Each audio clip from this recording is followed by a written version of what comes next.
everybody. Welcome once again to the Sports Deep Dive Podcast. I'm your host, Rogers Harrison. Today I'm joined by Brian Koperick.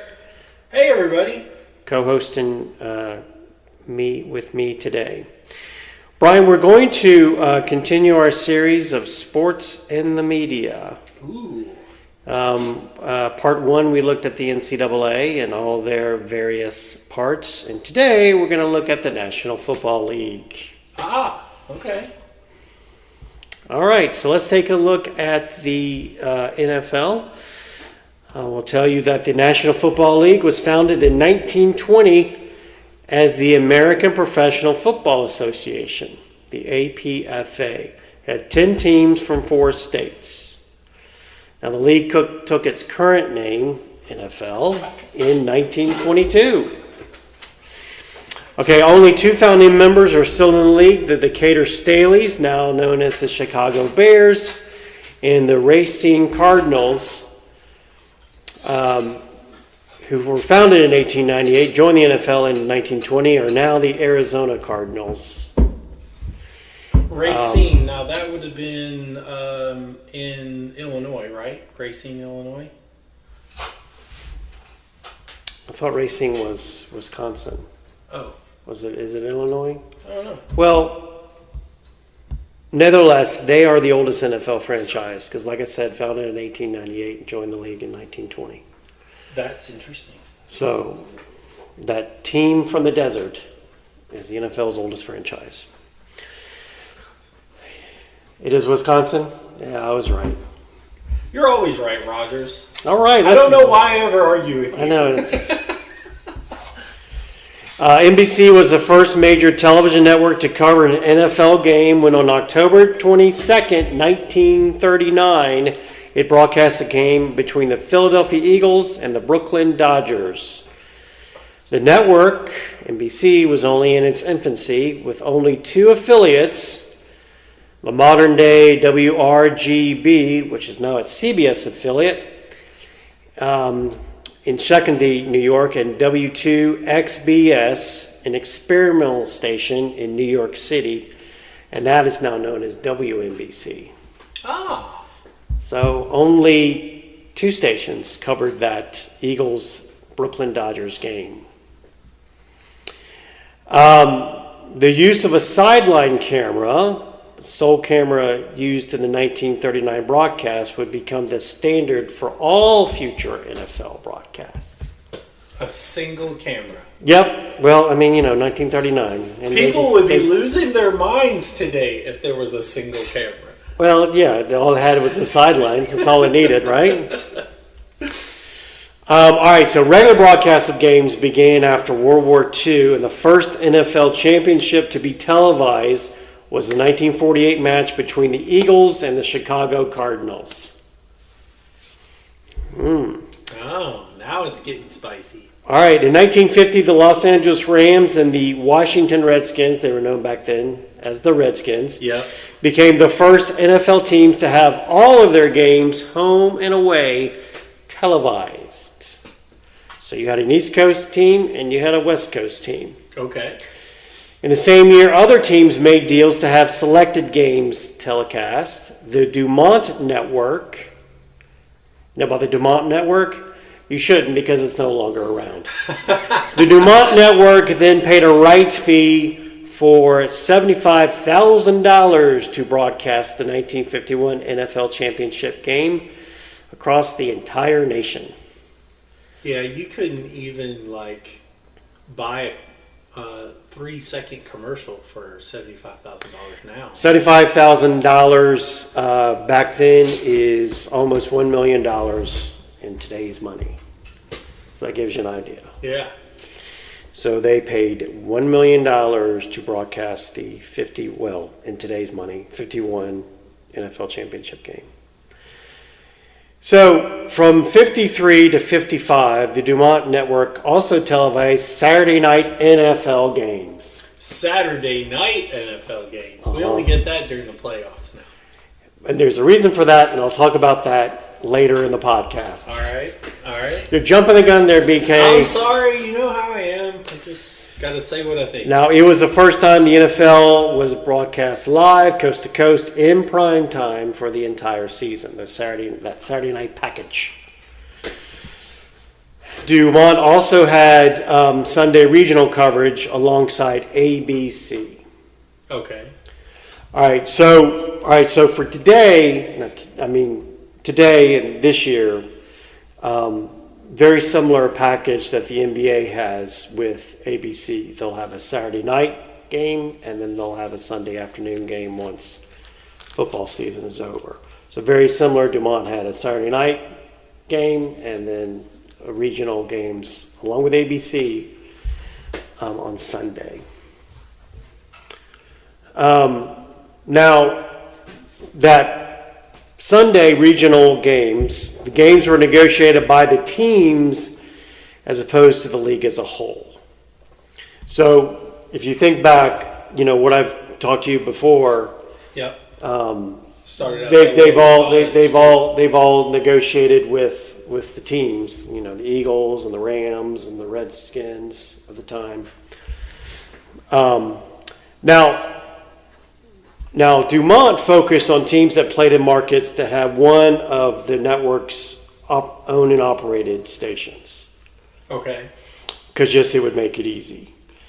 And so they offered regional coverage of the New York Giants, WABD, which is now WNYW, the Pittsburgh Steelers, WDTV,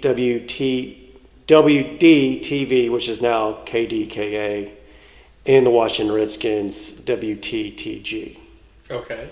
Now, ABC opted to go by region, initially offering the Bears and the Cardinals nationally before regulating them to mostly the Midwest, okay. Right?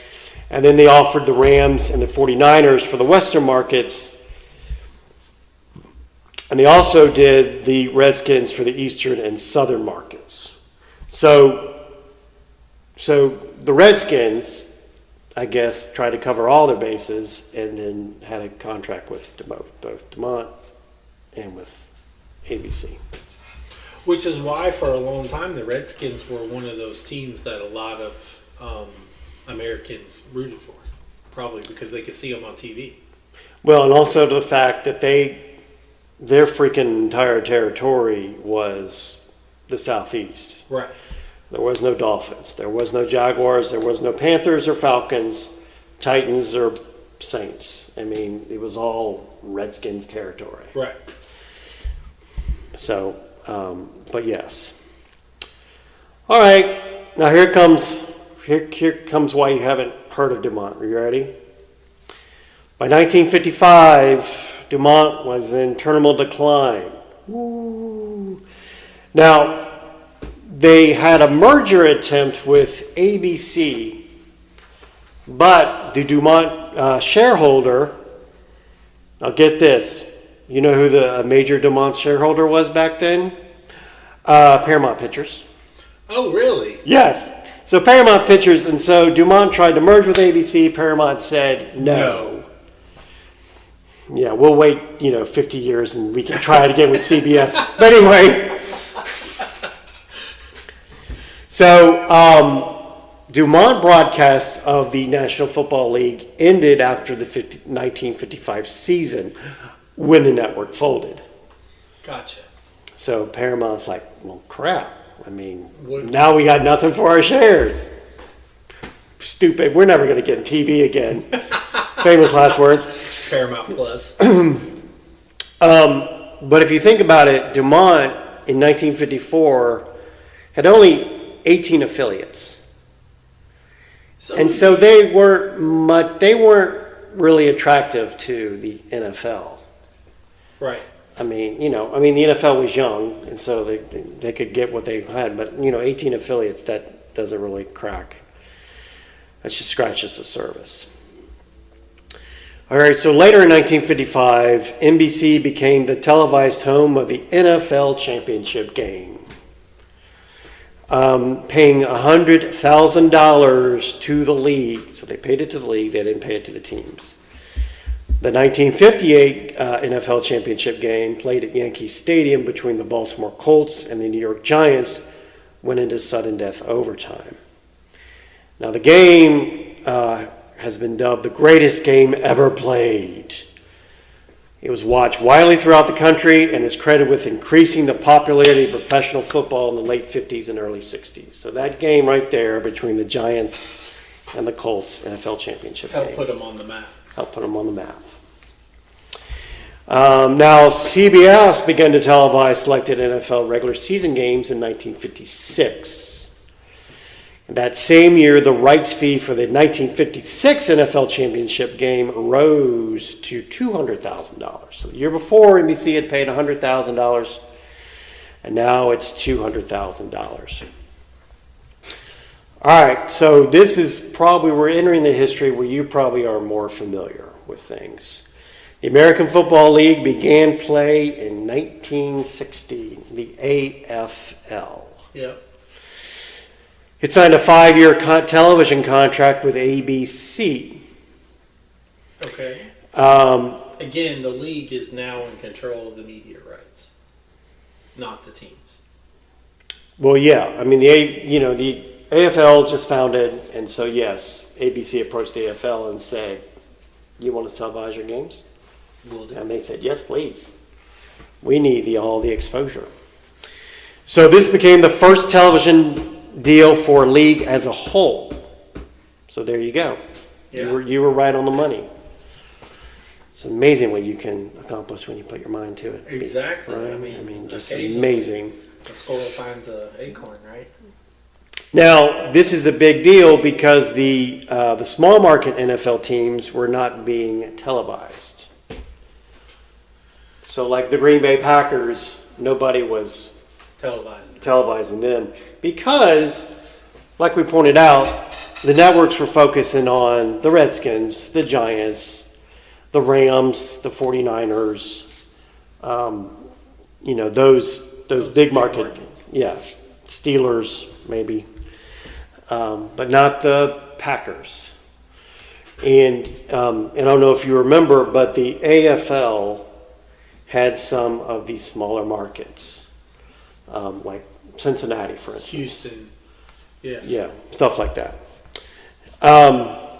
So that meant that, ABC gave their money to the league, and then the proceeds were divided among the clubs.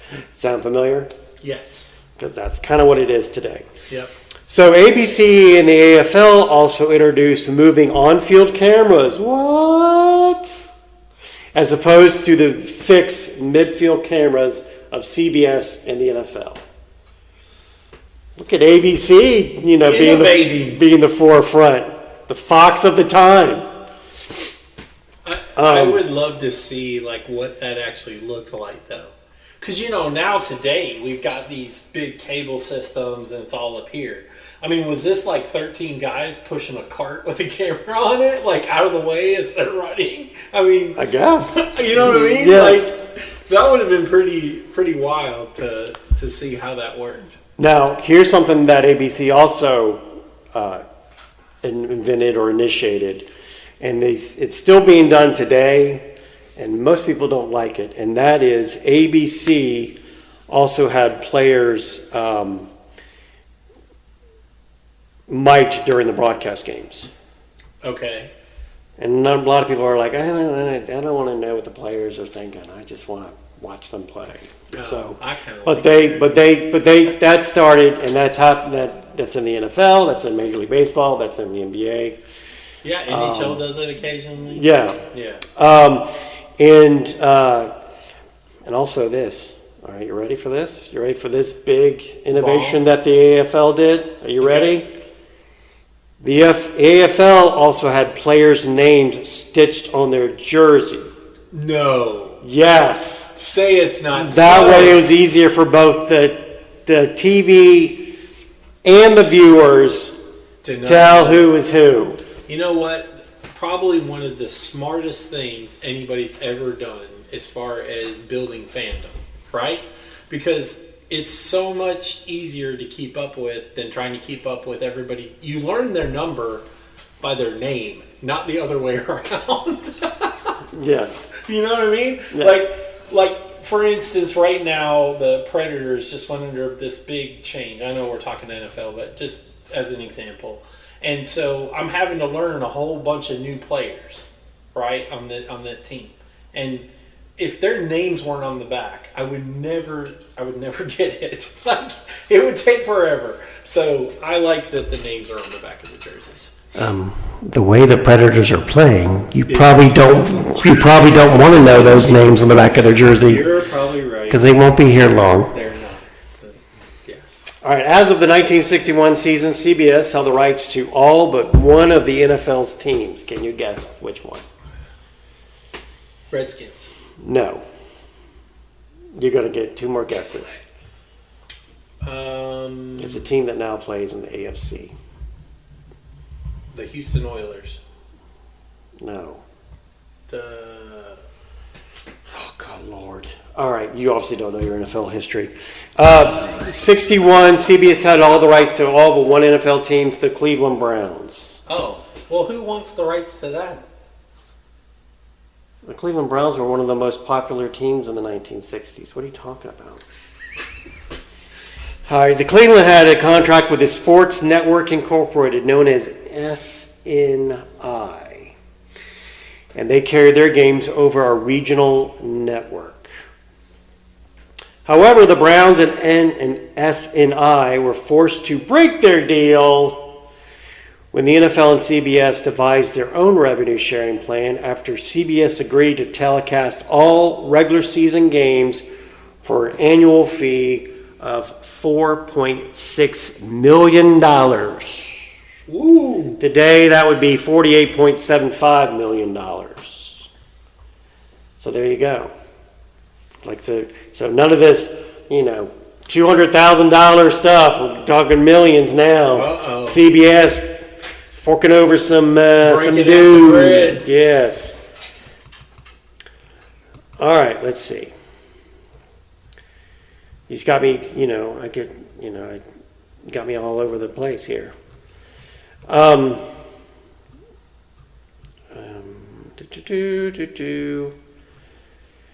Talk among yourselves, Brian. Here it is. All right, so let's go. So we're in 1961, right? Okay. And once again, the law gets involved like they did with the NCAA. Oh. Special antitrust exemption. The Sports Broadcasting Act of 1961 was passed in Congress to amend antitrust laws to allow, among others, sports leagues to pool the broadcasting rights for all their teams and sign league-wide exclusive contracts with national networks. Does this sound familiar? It does. Because that's exactly what happened with the NCAA when teams or schools basically gave, it was like, all right, we'll give our rights to the conferences now. Right. And that's the mess we're in now. The act also established the attendance-driven blackout rule. We can talk more about that. And stated the NFL cannot be televised on Saturdays from the second Saturday in September to the second Saturday in December. What is happening on Saturdays from the second Saturday in September to the second Saturday in December? College football. College football. They didn't want to, the NCAA was like, no, you can't, don't. That's our day, please. So that is why we don't have until the playoffs. Or some late season. Yeah. After the conference championships. The act also allowed a few Friday night games. Now, the NFL has only used the Friday night clause if, like, for instance, I think there was a year where the Miami Dolphins, like a hurricane was approaching. And so they moved the game from Sunday to a Friday night. But they didn't want to also ruin high school football. So, yeah, neat, huh? Yeah. All right, so the blackout rule. Do you remember the blackout rule? I mean, the attendance blackout rule? Yeah. All right. Well, do you want to tell the folks about the attendance blackout rule? Well, I mean, it used to be at a certain point, if they weren't sold out or whatever, then they would block out the game on TV. In the local market. Yeah, and you wouldn't be able to watch it. Right, which I always thought was funny, because if your team sucks and they don't sell out, right? Because it was like, I don't want to see them. I'm not going to. They didn't sell out. You couldn't see your sucky team play at all. So CBS or NBC or whoever, or Fox, whoever was doing it at the time, would show you a better game. Right. They would show you the game, their top national game of the week.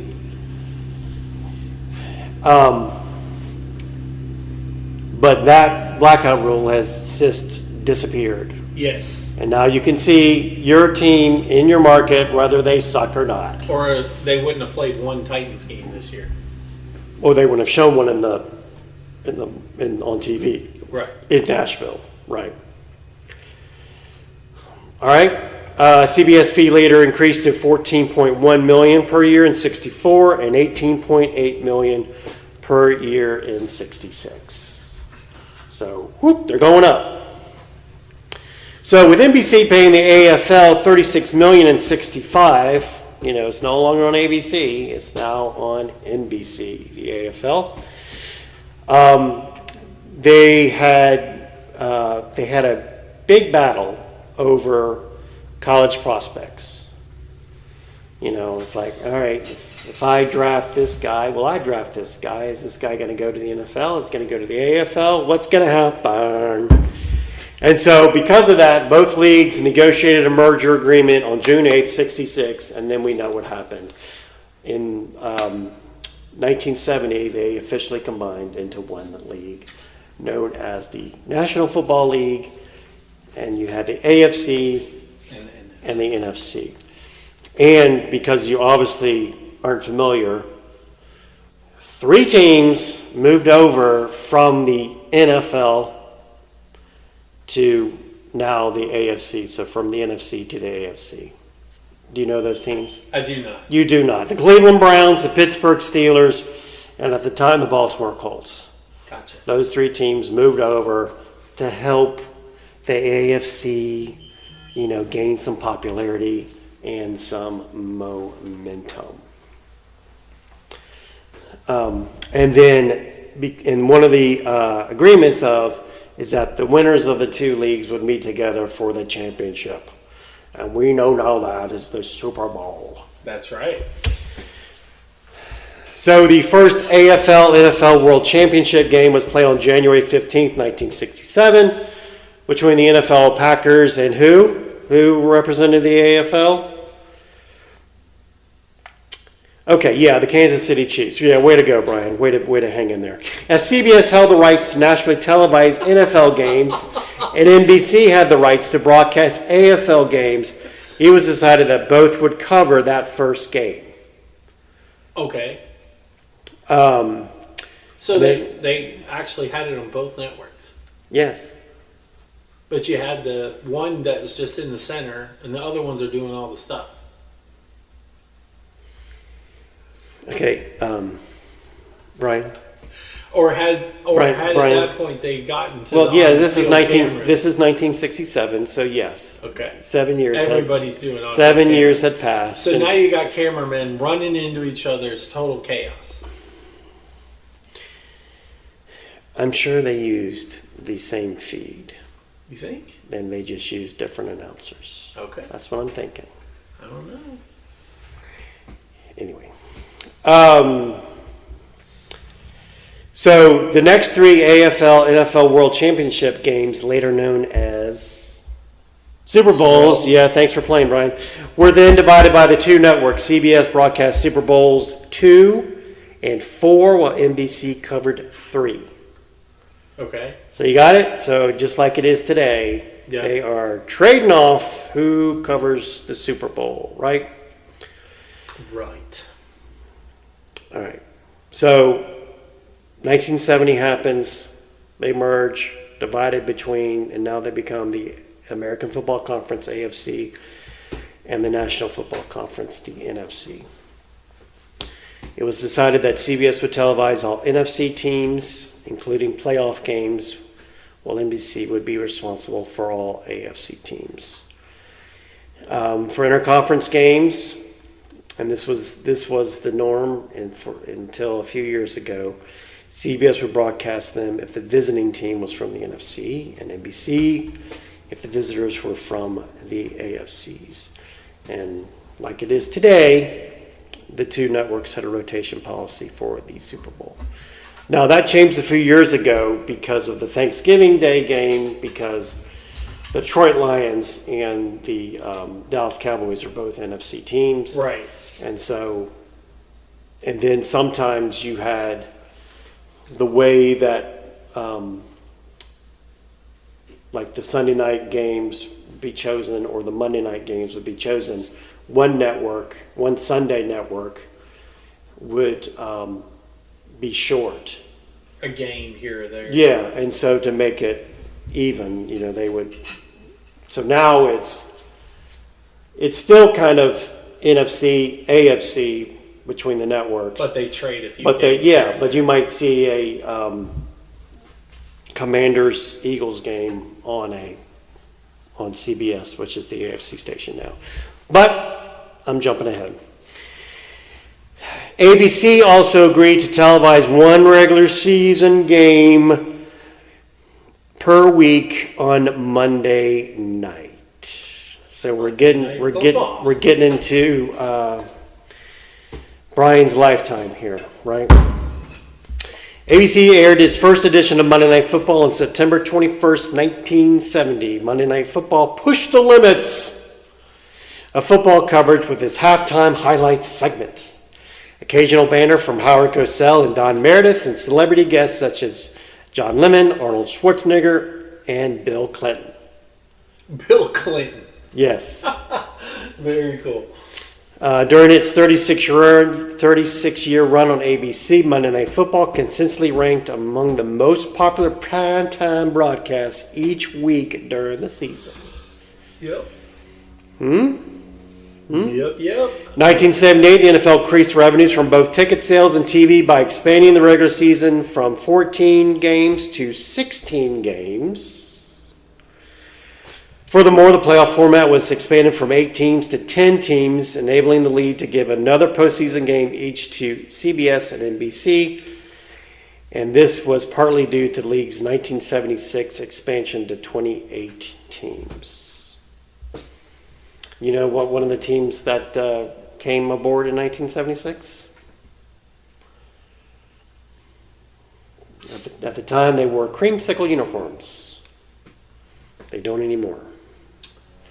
I don't know. That'd be the Tampa Bay Buccaneers. Oh. Super Bowl became a yearly ratings blockbuster as it is today, allowing the broadcasting network to generate millions of dollars in advertising revenue. Right? 4 of the 10 highest rated television broadcasts of all time in the United States are Super Bowls. Now, when the league signed a new 5-year TV contract with the 3 networks in '82, it allowed ABC to enter into the Super Bowl rotation. And Super Bowl 19 was ABC's debut. Okay. So they finally got to televise. They got to get in there. Mm-hmm. All right, so let's move ahead. Contracts were signed in December 1993. CBS, which had been home to NFC games for 38 years, lost their rights to who? Okay, the fledgling Fox network. Thanks for keeping up, Brian. And it just so happened that CBS also lost its Major League Baseball coverage after that same year to ESPN. Fox. Yeah, Fox offered then a record $1.58 billion, that's billion with a B, to the NFL for 4 years. And that was significantly more than the $290 million with an M, per year offered by CBS. So the NFL said, see ya, CBS. Right. I'll take billion instead of million. There's no loyalty here. Show me the money. Yeah, go back to televising golf. Fox was only 7 years old at the time and had no sports division.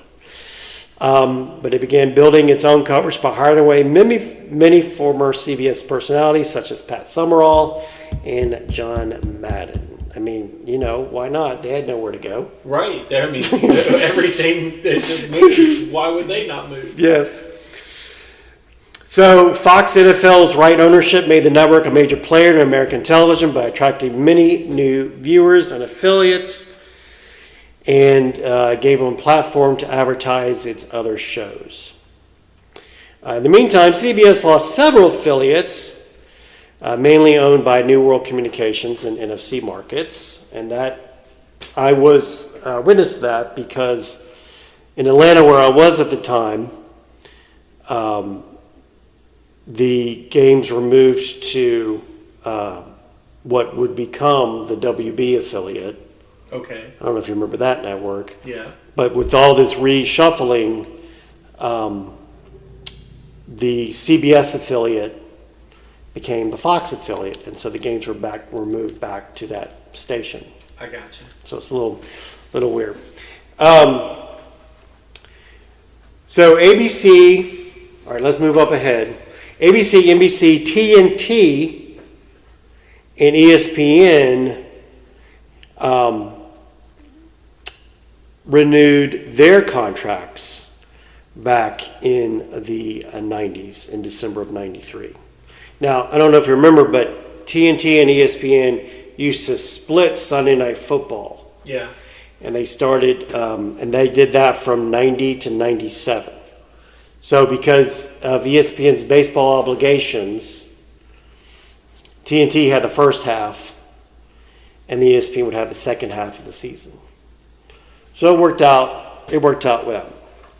Now, TNT was able to get a stipulation that the Atlanta Falcons, based in TNT's home city of Atlanta, be featured on TNT once a year, regardless of the previous season's record. And I remember seeing a Sunday Night Football game on TNT between the Falcons and the Cincinnati Bengals. Good times. So that meant that television contract negotiations in early 1988 were going to be big, right? Because in the 5 years previous, Fox said, hey, we'll give you $1 billion. Here, take it. And CBS, you're out in the cold. So CBS was, was hurting. Didn't have any football. Didn't have any football because, I'm sorry, I lost my thing. CBS, as you know, did not have any football, right? So they were hurting. So and they were trying to get back. And so they agreed to pay $4 billion over 8 years, $500 million per season, to air the AFC. Okay. So, and they have that today. And so NBC was out. Yeah. Now, NBC had indicated a desire to bid for Monday Night Football in '88, but gave it up after the financial commitment. So, it's like no, we can't do that. So NBC, after 6 decades, was out. And remember, they were the beginning. Right, they were the first ones. They were the first ones. They showed the Brooklyn Dodgers and the Eagles. So they were out, and they're like, son of a.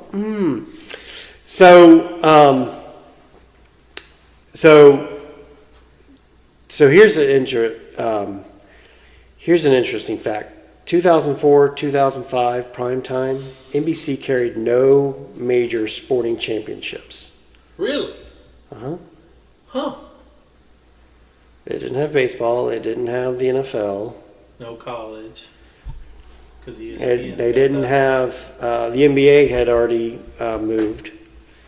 Wow. Because they lost the NBA in 2002. They had hockey in 2004, but if you remember, they had a lockout that season. Yeah. And so NBC had no sports championships in prime time for that season. Dang.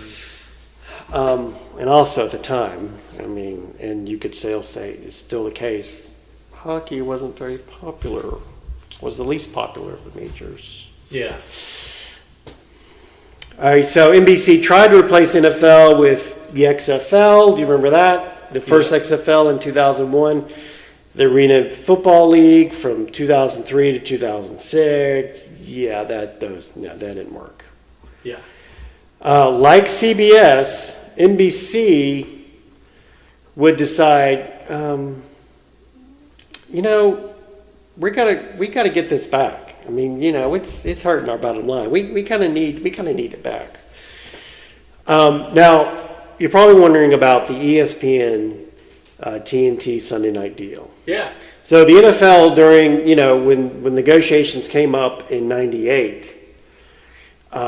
Said, hey, ESPN, TNT, you're doing a great job splitting the season, but we want more money.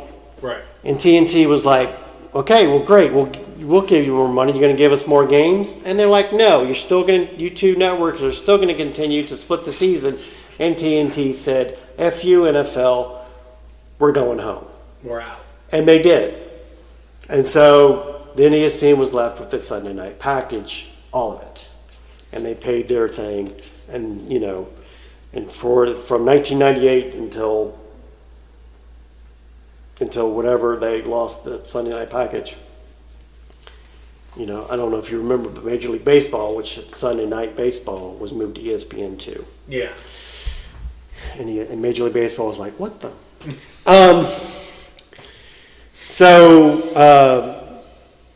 And so they signed eight-year deals in '98. Fox continued their NFC, $4.4 billion, also $550 million per season, so very similar to what CBS had gotten.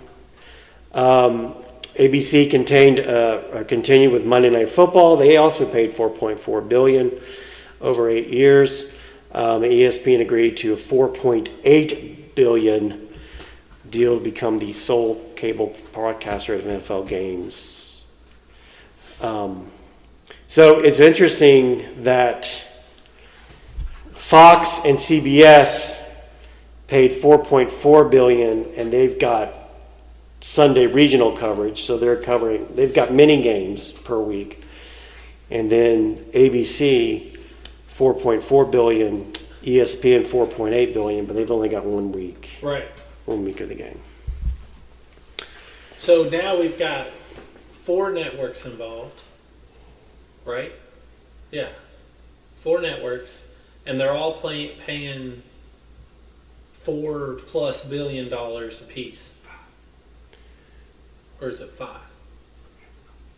Can I not count? You're talking about now? No, I'm talking about back then. Back then, yes, it's 4.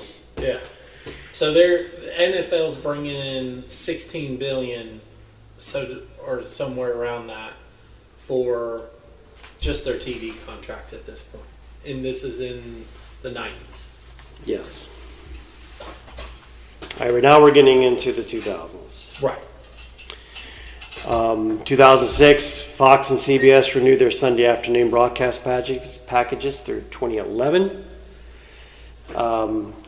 It increased, modest, so it's nothing too bad. The league and DirecTV signed a 5-year extension to their exclusive deal on NFL Sunday Ticket. Do you like Sunday Ticket? I've never done it. Okay. I've thought about it a few times, but and I know it has some really cool features to it. But I've always been able to get the games I want to watch, so I've never done it. Okay. All right, so no, because I only like one team, right? And I'm not paying X amount of money just to watch one team, right? It'd be great if I liked a lot of teams, but no. All right, so meanwhile, ABC's having their TV ratings are starting to decline from Monday Night Football. So they're starting to have a little. And so they decide to end their relationship with the NFL, Monday Night Football. So, and the ABC primetime schedule was surging. I mean, it was popular during 04 and 05. So they said, yeah, we're not going to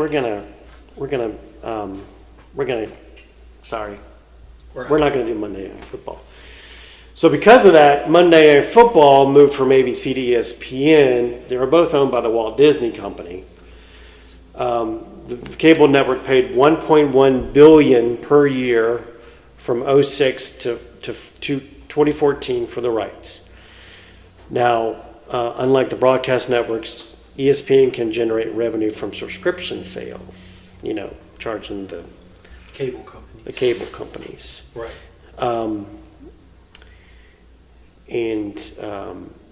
So what does that mean? What does that mean?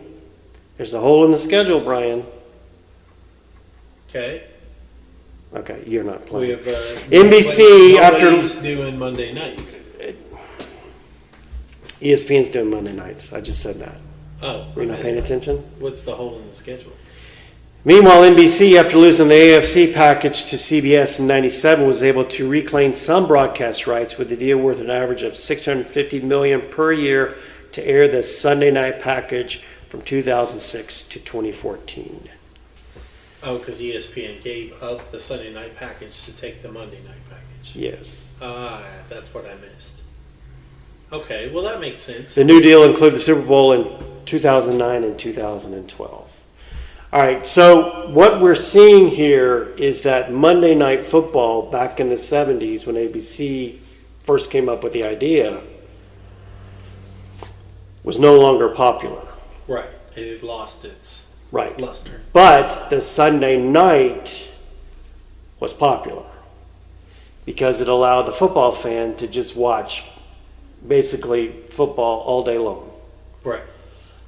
And then Monday, you got to go to work, and that kind of disrupted your football patterns.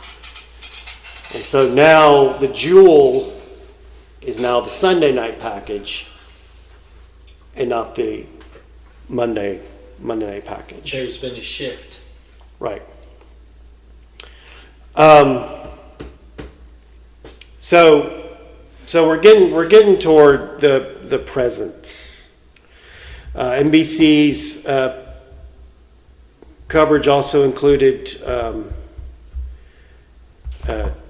the annual Hall of Fame game, the first two wild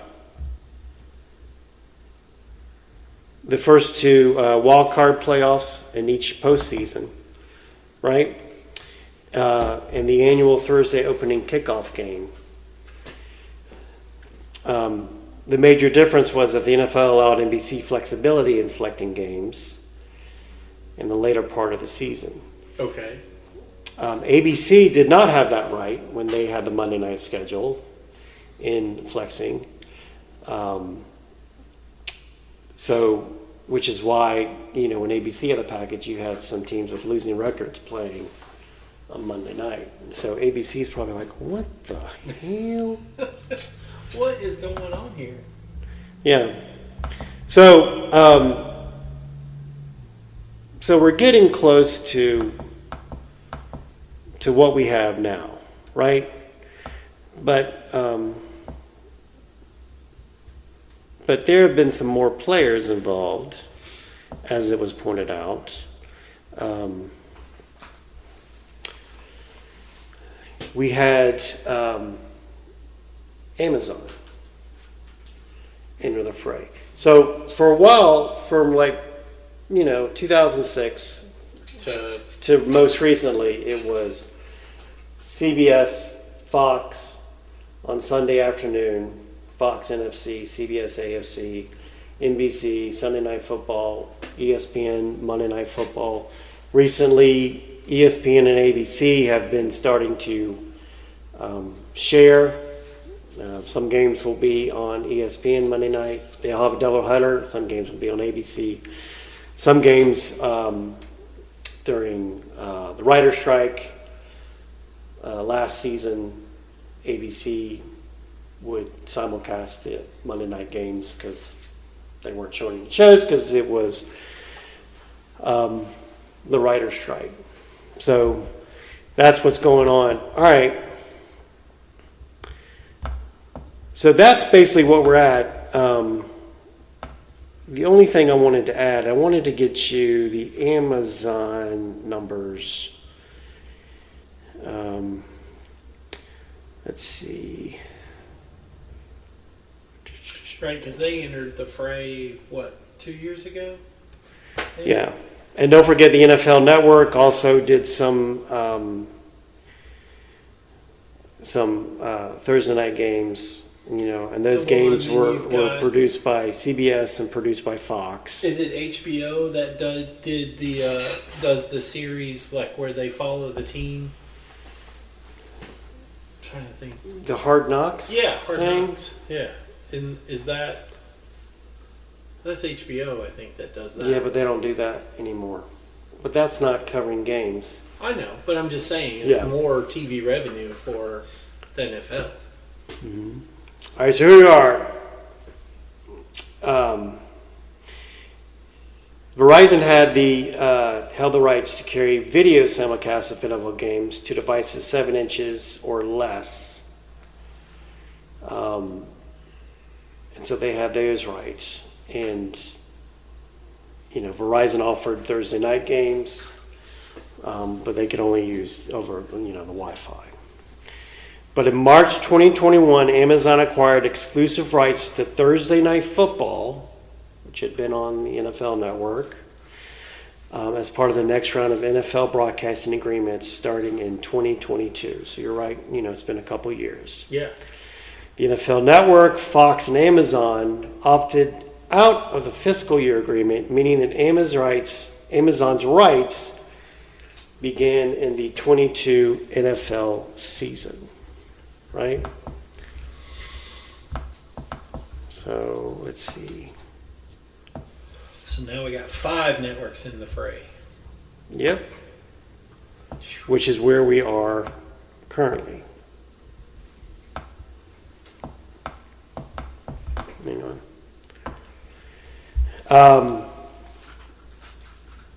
But only 3 of them have Super Bowl rights, correct? Does Fox gets one? Well, ESPN ABC has also been added to that Super Bowl rotation. So Fox, CBS, NBC, and ABC. Okay, so 4. But ABC only gets one, every so often. Right. And then YouTube TV took over the NFL Sunday Ticket from DirecTV for $2 billion a year. And all the current deals have an opt-out clause after the 29 season, exception of the ESPN ABC deal, which has an opt-out clause after 2030. So that's basically in a nutshell. NFL and the TV. Yeah, sports and the NFL and sports and media looking at the NFL. So, it's like the NCAA. It went over time. You had some antitrust issues. You had the teams held their own TV rights, but then it slowly began for NCAA solely to the conferences. And then for the NFL, it began to the league itself. And then each year you had these these broadcast networks, and they played musical chairs about who would cover what. Right. Would, increase their payout to the NFL because, as we showed, when CBS and NBC didn't have the NFL, their ratings declined. It's a big ratings bonanza for these networks, and the Super Bowl is also still big, Right. ratings thing. Yep. Yeah, So- I mean they're advertising, but that's how the TV networks are making their money, and they need the NFL to generate those ratings. Yep. So Interesting. yeah, do you have any final thoughts, Mr. Koperick? No, just another very entertaining and educational sports deep dive. Yeah.